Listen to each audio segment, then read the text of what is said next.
because when you will take the biopsy, it will simply show the vanished villi, and the smooth surface of the intestine will be the first indicator the person has advanced celiac disease.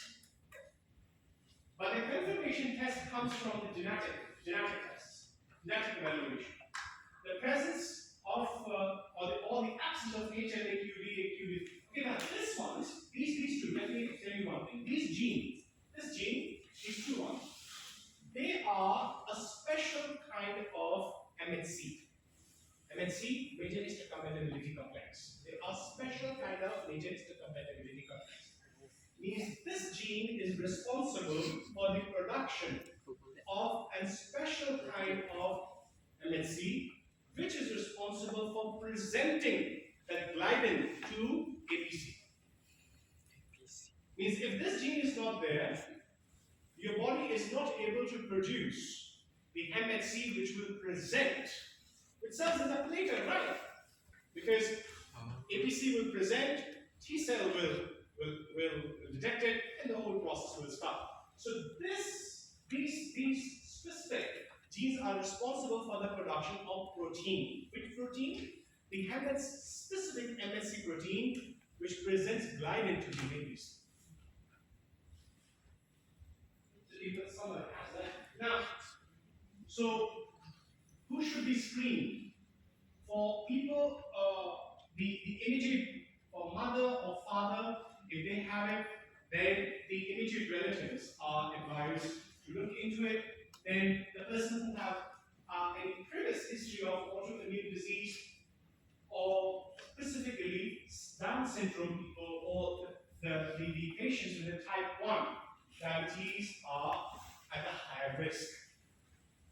The complications, if left untreated, it doesn't stop over here.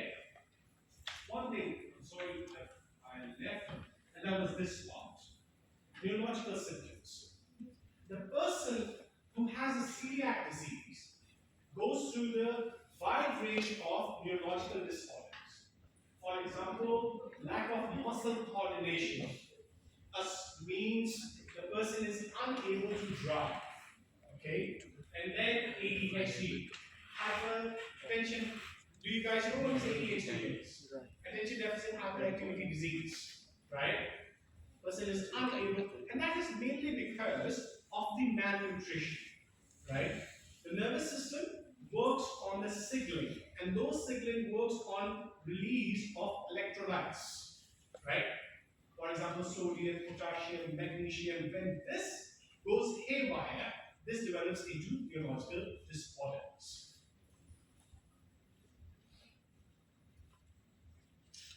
The complication, if left untreated, would be the bone weakening, like we know, the osteoporosis can develop very easily, anemia, a long-term anemia can develop, nervous system problems, vitamins and mineral deficiencies, and lactose intolerance. Last but not least, I was surprised to know that even development of cancer is much easier in the patients who have celiac disease.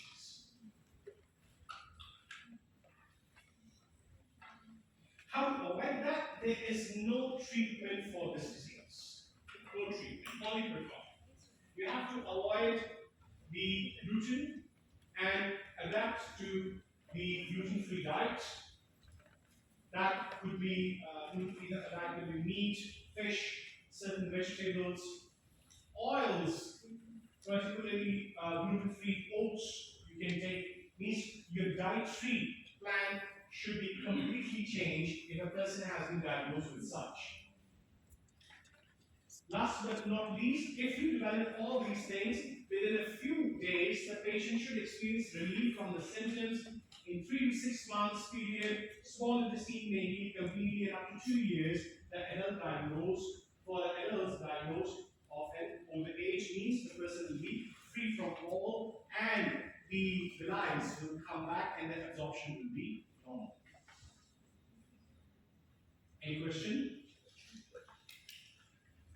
So in short, this previously in the 20th century was taken as a food allergy.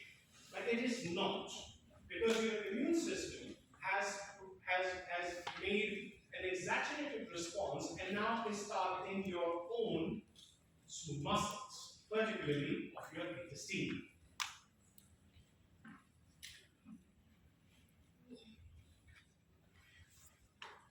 The third one